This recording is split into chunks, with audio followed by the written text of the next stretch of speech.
नमस्कार, आप देख रहे हैं आर्या न्यूज। मैं हूं रवि शेखर। बुलेटिन की शुरुआत करते हैं कुछ अहम खबरों के साथ। लखीमपुर खीरी में खीरी थाना के सामने एक ट्रक और छोटा हाथी में जबरदस्त टक्कर हो गया। दुर्घटना खीरी थाने के गेट के पास हुई, जिसमें दर्जनों लोग घायल हो गए। खीरी थाना पुलिस राहत बचाव कार्य में जुट गई है और घायलों को जिला अस्पताल भेज दिया गया है।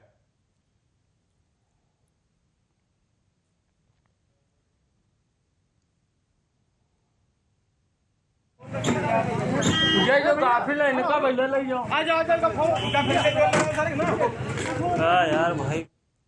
पूर्व प्रधानमंत्री अटल बिहारी वाजपेयी की 99वीं जयंती पर सीएम योगी उनके पैतृक गांव बटेश्वर पहुंचे, जहां अटल बिहारी वाजपेयी की प्रतिमा और म्यूजियम का इनॉग्रेशन किया। फिर आगरा से मथुरा वृंदावन के लिए हेलीकॉप्टर सेवा की शुरुआत की। सीएम योगी ने कहा कि पूर्व प्रधानमंत्री की जयंती पर पूरा देश अटल जी को उनकी सेवाओं के लिए नमन कर रहा है। इस अवसर पर पूरे यूपी वासियों की ओर से अटल जी को विनम्र श्रद्धांजलि अर्पित करता हूं। सीएम योगी ने कहा कि बटेश्वर में उनकी भव्य प्रतिमा का अनावरण किया गया है। उनकी यादों को सहेजने के लिए म्यूजियम भी बनाया जाएगा।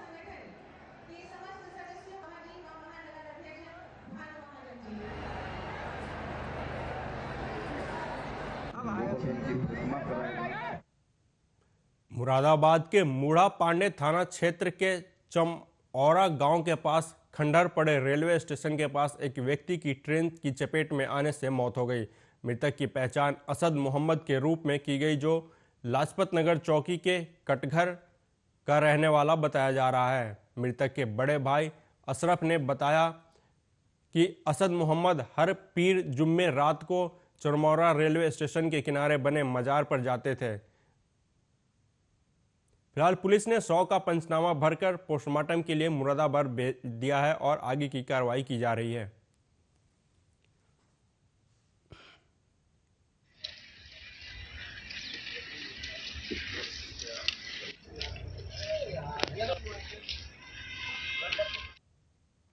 मुस्लिम महिलाओं को लेकर केंद्र की सरकार बेहद ही गंभीर है।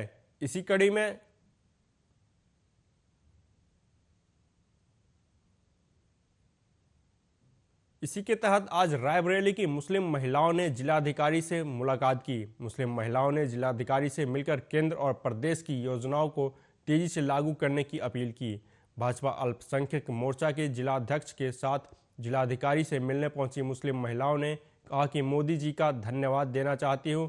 उनका कहना है कि मुस्लिम महिलाओं के लिए मोदी और योगी सरकार ने जो किया, उससे उनके केवल जीवन में सुधार नहीं आया, बल्कि वो खुद को सुरक्षित भी महसूस करती हैं।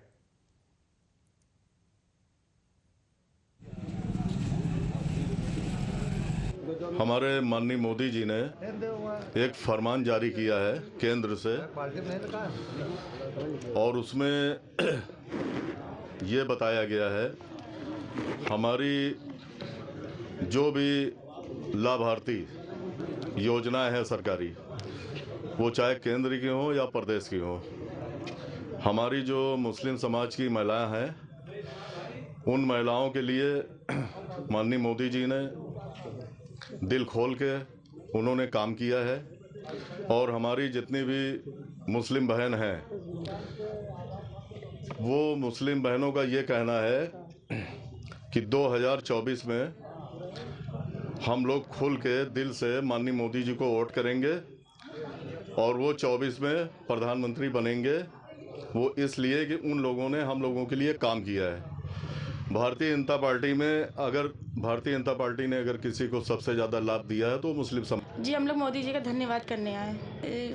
मोदी जी ने हम लोग का जीवन स्तर सुधारा है, जैसे कि उन्होंने गैस सिलेंडर दिलवाया है, ई श्रम कार्ड बनवाए हैं, 5 लाख फ्री इलाज के लिए, और कॉलोनी पास करवाई है। हम लोग मुसलमान बहनें इसीलिए बहुत खुश हैं उनसे, और आगे 2024 में हम लोग उनके लिए दोबारा उनको जितवा कर वोट देना चाहते हैं, ताकि ये सरकार मोदी जी की बन सके।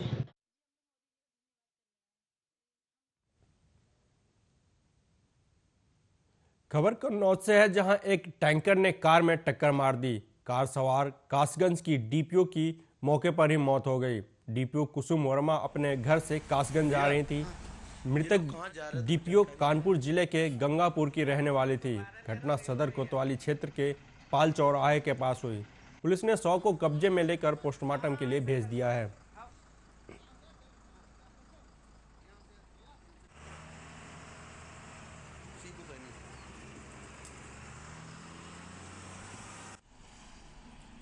उधर बांदा में रिटायर्ड फौजी ने 2 मासूम के साथ दुष्कर्म करने का प्रयास किया। परिजनों ने आरोप लगाते हुए कोतवाली में तहरीर देकर मुकदमा दर्ज कराया है। पुलिस ने गंभीर धाराओं में रिटायर्ड फौजी के खिलाफ केस दर्ज कर लिया है। बताया जा रहा है कि रिटायर्ड फौजी दोनों मासूमों को बहाने से अपने घर ले गया था। मामला सदर कोतवाली इलाके के एक मोहल्ले का है।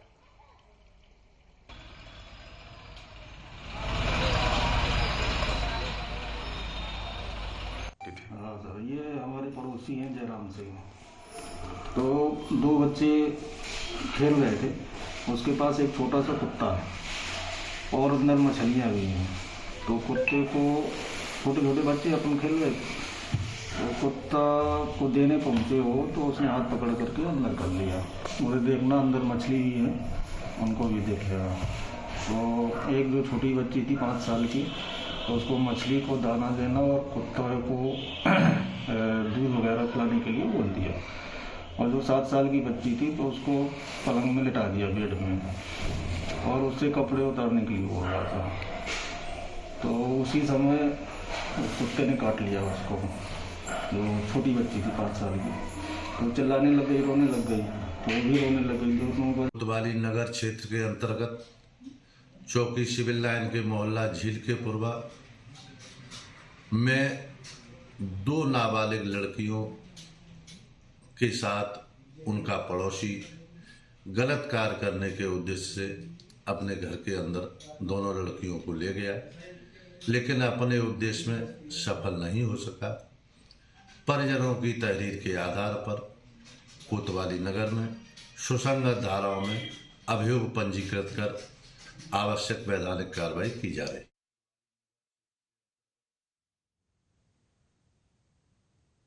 उत्तर प्रदेश के प्रतापगढ़ में भीषण सड़क हादसे में एक बाइक सवार पति पत्नी की दर्दनाक मौत हो गई।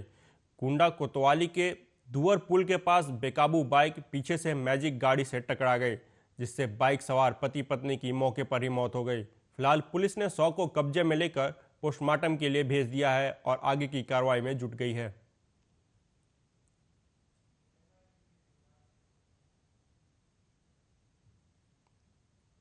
उधर कानपुर देहात में मामूली विवाद के चलते एक युवक की कुल्हाड़ी से काटकर निर्मम हत्या कर दी गई। हत्या करने के बाद शव को घर के अंदर रख दिया गया।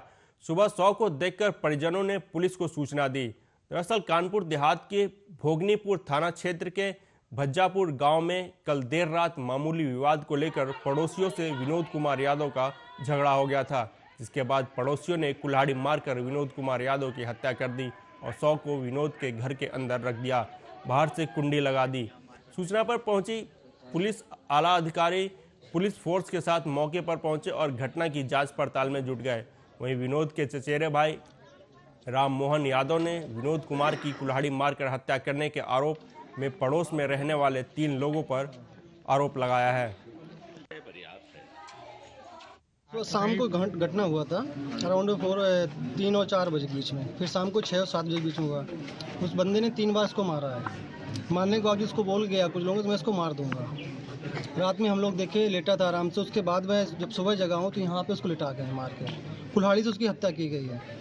हत्या करने के बाद कुछ लोगों से बोला गया है कि मैं उसको मार के घर पे लिटा के आया हूँ। अच्छा सर, अच्छा कारण विवाद क्या कारण क्या था? नहीं, वो अपनी जगह पे खड़ा था, अपने आप अपने थोड़ा बहुत ड्रिंक विंक करता है, नॉर्मली करता है, ज़्यादा भी नहीं करता है। अपने यहाँ पे ऐसे बातें कर रहा था पर्सनली, किसी से बोलता नहीं कि मैं आपका नाम लेके बोल रहा हूँ। वो भी वहीं बैठा था। उसने आके उसको मारा आके। मारने के बाद उसको फिर टाइम देख के उसको फिर मतलब कुल्हाड़ी से उसका सर पे वार कर दिया। अच्छा, करीब कितने लोग होंगे इसमें? वो लोग 3 लोग थे ना, उसका पापा, उसका लड़का और उसका भांजा।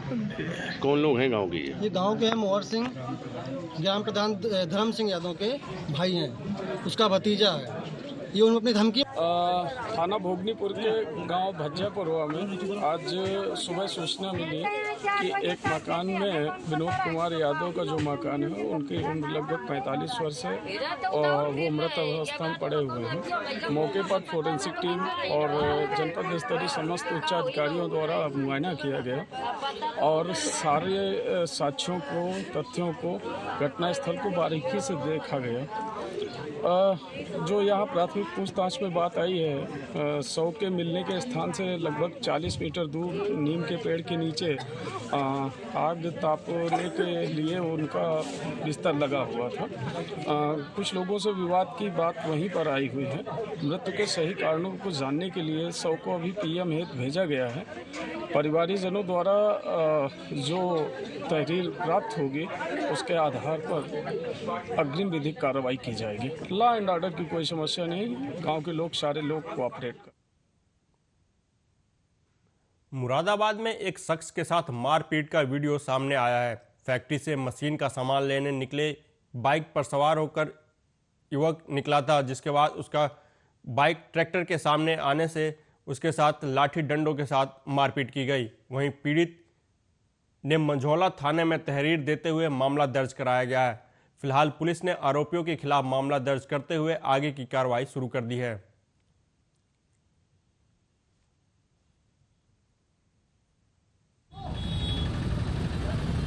ये वीडियो सोशल मीडिया के माध्यम से संज्ञान में है, जिसमें कुछ लोग एक लड़के के साथ मारपीट कर रहे हैं। इस संबंध में थाना मझौला पर एक अभियोग पंजीकृत किया गया है और जो उसमें आरोपी हैं उनकी पहचान कर ली गई है। शीघ्र ही सोमवार की दोपहर लगभग 12 बजे कटनी से लौटते समय बागेश्वर धाम सरकार अपने शिष्य शैलेश नयन चंद के निवास पर पहुंचे।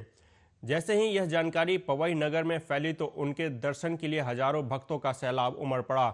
लगभग आधा घंटे तक महाराज ने पवई में विश्राम किया और भक्तों को दर्शन दिए। उन्होंने अपने आशीष वचन में कहा कि आने वाले समय में हनुमान भाटे में बालाजी के आशीर्वाद से धार्मिक कार्यक्रम आयोजित होगा।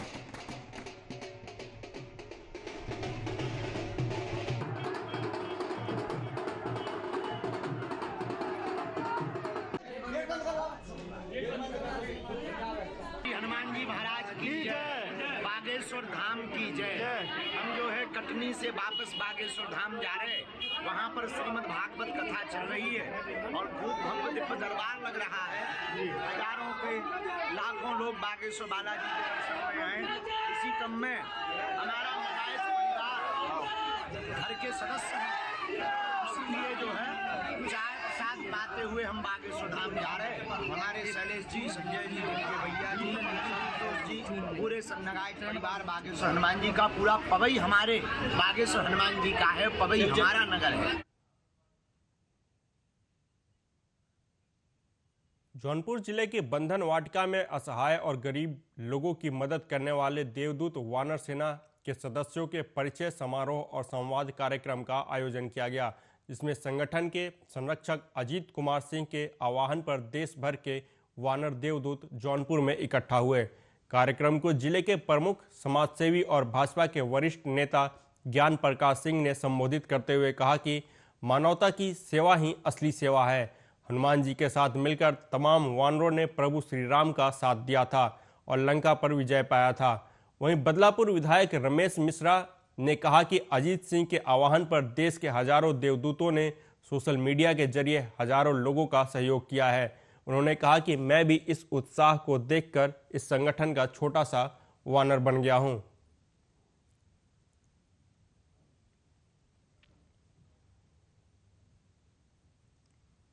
पन्ना पुलिस के हाथ आज एक बड़ी सफलता लगी।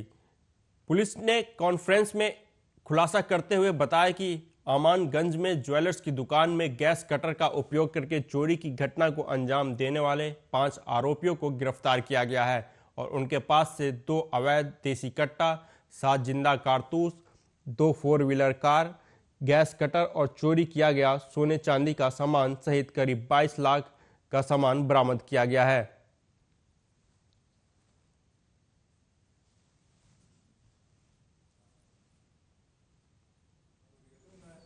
सोनी का दुकान है जिसमें 1 किलो 200 ग्राम के लगभग चांदी और कुछ अन्य कीमती सामान की चोरी हुई थी। इसका संज्ञान थाना अमानगंज द्वारा तुरंत लिया गया और साइबर टीम के साथ मिलकर इन्होंने इस घटना की विवेचना शुरू की। विवेचना के दौरान कुछ तथ्य सामने आए जिससे पता चला कि कुछ सीसीटीवी फुटेजेस खंगाले गए लगभग 150-200 के आसपास, जिससे ये पता चला कि कुछ चोर जो हैं वो यहाँ पर आए थे और जिन्होंने इस घटना को अंजाम दिया है। इसका पीछा करते करते 25 तारीख को एक मुखबिर सूचना से एक गाड़ी का पता चला, i20 की गाड़ी थी, कि उसमें कुछ लोग जो संदिग्ध लग रहे हैं वो जा रहे हैं। तो उनको घेराबंदी करके पकड़ा गया और उनसे जो है कई सारी चीज़ें बरामद हुई और यही पता चला, और जो इस चोरी में मशरूका गायब हुआ था वो भी इनके पास से मिला। तो इस तरीके से 5 चोर जो है थाना अमानगंज ने इस मामले में गिरफ्तार किए हैं और अभी आगे की कार्रवाई जारी। रुक करते हैं अगली खबर का। भटिंडा में समाज विरोधी गतिविधियों के खिलाफ पुलिस द्वारा चलाई गई मुहिम को उस समय बड़ी सफलता हाथ लगी जब गुप्त सूचना के आधार पर थाना सिविल लाइन पुलिस द्वारा एक स्पा सेंटर पर रेड की गई। स्पा सेंटर में 4 लड़के और 2 लड़कियों को संदिग्ध हालत में पुलिस द्वारा पकड़ा गया। थाना सिविल लाइन के एसएचओ यादविंद्र सिंह ने बताया कि उनको गुप्त सूचना मिली थी कि भटिंडा के महेश्वरी चौक के नज़दीक चल रहे स्पा सेंटर में जिस्म फरोशी का धंधा चल रहा है। इस सूचना के आधार पर उनके द्वारा स्पा सेंटर में छापामारी की गई। फिलहाल दोषियों के खिलाफ अलग अलग धाराओं में मामला दर्ज कर लिया गया है और पूछताछ की जा रही है। कोई सीक्रेट इन्फॉर्मेशन मिली सी जिस तहत ਅਸੀਂ ਏਐਸਏ ਦੀਵਾਨ ਚੰਦ ਤੋਂ ਚੈੱਕ ਕਰਵਾ ਕੇ ਇੱਕ ਮੁਖਬਰੀ ਦੇ ਉੱਤੇ ਪਰਚਾ ਦਰਜ ਕੀਤਾ ਹੈ ਅਧੀਨ ਧਾਰਾ 345 ਇਮੋਰਲ ਟ੍ਰੈਫਿਕਿੰਗ ਐਕਟ। ਇਸ ਤੋਂ ਬਾਅਦ ਅਸੀਂ ਰੇਡ ਕਰਕੇ ਇੱਕ ਇੱਥੇ ਕਿੰਗਸ ਨਾਮ ਦਾ ਸਪਾ ਹੈਗਾ ਜੀ, ਜਿੱਥੇ ਸਪਾ ਦੇ ਨਾਮ ਤੇ ਬੜਾ ਗਲਤ ਕੰਮ ਹੁੰਦਾ ਸੀ, ਜਿਸਮ ਪਰੋਸੀ ਦਾ ਕੰਮ ਹੁੰਦਾ ਸੀ, ਚਕਲਾ ਚੱਲ ਕਹਿ ਸਕਦੇ ਆਪਾਂ। ਉਸ ਦੇ ਵਿੱਚ ਅਸੀਂ ਕੁੱਲ 6 ਜਣਿਆਂ ਨੂੰ ਅਰੈਸਟ ਕੀਤਾ ਹੈਗਾ, ਜਿਹਦੇ ਵਿੱਚ 2 ਲੇਡੀਜ਼ ਤੇ 4 ਉਹਨਾਂ ਦੇ ਮਕਾਨ ਮਾਲਕ ਪਲੱਸ ਕਸਟਮਰ ਹੈਗੇ ਆ। ਉਹ ਅਰੈਸਟ ਕਰਕੇ ਅਸੀਂ ਹੁਣ ਇਹਨਾਂ ਦੀ ਪੁੱਛਗਿੱਛ ਕਰ ਰਹੇ ਹਾਂ ਵੀ ਕਿੰਨੀ ਦੇਰ ਤੋਂ ਚੱਲ ਰਿਹਾ ਸੀ, ਇੱਥੇ ਕੀ ਕੀ ਕੰਮ ਹੁੰਦੇ ਸੀ, ਕੋਈ ਕੀ ਇਲੀਗਲ ਐਕਟੀਵਿਟੀਜ਼ ਕੋਈ ਹੋਰ ਹੁੰਦੀਆਂ ਸੀ ਜਾਂ ਕੌਣ ਬੰਦੇ ਆਉਂਦੇ ਸੀ, ਇਹਨਾਂ ਦਾ ਓਨਰ ਕੌਣ ਹੈਗਾ, ਇੱਦਾਂ ਦੀਆਂ ਚੀਜ਼ਾਂ ਅਸੀਂ ਵੈਰੀਫਾਈ ਕਰ ਰਹੇ ਹੈਗੇ। ਸਰ ਸਾਰੇ ਬੰਦੇ ਅਰੈਸਟ ਹੋ ਕੇ ਰਹਿੰਦਾ ਅਜੇ ਫਿਲਹਾਲ ਕੋਈ? ਫॉर द टाइम बीइंग ਜਿਨ੍ਹਾਂ ਦੇ ਖਿਲਾਫ ਪਰਚਾ ਦਰਜ ਹੋਇਆ ਸੀ ਉਹ ਸਾਰੇ ਅਰੈਸਟ ਹੋ ਚੁੱਕੇ ਆ ਜੀ।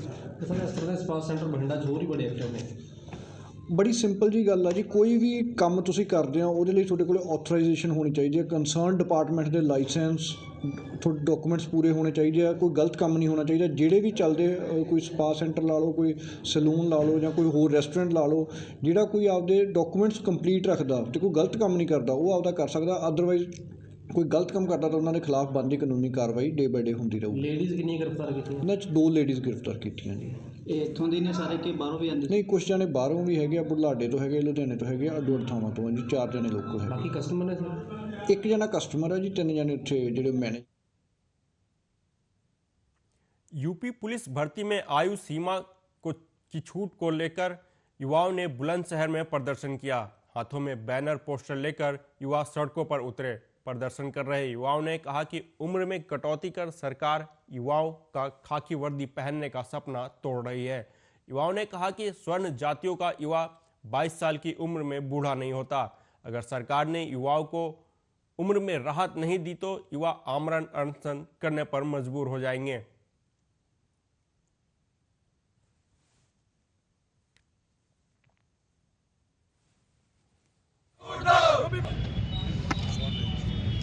जी, मेरा नाम अफशान राना है, छात्र नेता हूँ, सिकंदराबाद से बिलोंग करता हूँ। और आज जो ये हमारा प्रदर्शन हुआ है ये इसलिए हुआ है कि जो ये उत्तर प्रदेश की सरकार है ये युवाओं के साथ अन्याय कर रही है।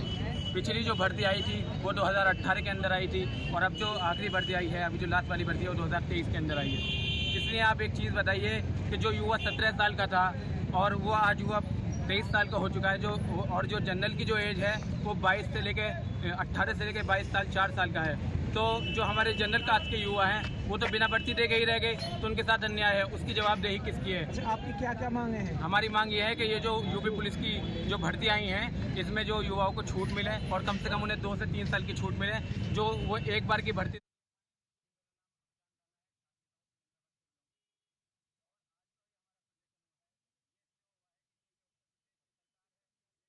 कलेक्टर और सीईओ जिला पंचायत कमलेश भार्गव ने मंगलवार को जन सुनवाई में लगभग 5 दर्जन मामलों के आवेदनों पर विचार विमर्श करने के बाद उन्हें संबंधित विभागों को निराकरण के लिए भेजा।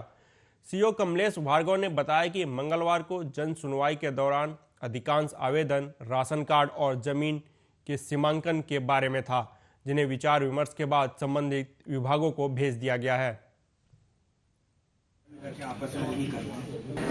सीमांकन के संबंध में आवेदन आए हैं, कुछ अवैध कब्जा के संबंध में आवेदन आए हैं और कुछ राशन कार्ड के संबंध में आवेदन आए हैं। सबका आवेदन लिखे गए को संबंधित विभाग को भेज दिया गया है। वहीं दतिया अपर कलेक्टर और जिला पंचायत अधिकारी कमलेश भार्गव पर्यावरण संरक्षण को लेकर बेहद संवेदनशील हैं। वह लंबे अरसे से रोजाना हर रोज एक पेड़ लगा रहे हैं। अपने शासकीय आवास, कार्यालय और कलेक्ट्रेट परिसर में सीओ भार्गव अब तक 2000 से ज़्यादा पेड़ लगा चुके हैं। उनका कहना है कि पर्यावरण संरक्षण और प्रकृति की अनुकूलता के लिए हरियाली बेहद जरूरी है। हर व्यक्ति को स्वच्छ हवा मिले, इसके लिए पेड़ों का होना बहुत जरूरी है। इसलिए उन्होंने प्रण लिया है कि वह रोज एक पेड़ लगाएंगे। मेरे द्वारा प्रतिदिन एक पौधा लगाए जाते हैं, तो लगभग अभी तक 1,500 पौधे लगा दिए हैं और लगभग सभी 90-95% जीवित हैं पौधे। सर क्या पर्यावरण हमारा मित्र है। पर्यावरण से व्यक्ति स्वस्थ रहता है। जितने पेड़ लगेंगे उतने प्रकृति का संतुलन बना रहेगा और लोगों को अच्छी स्वच्छ।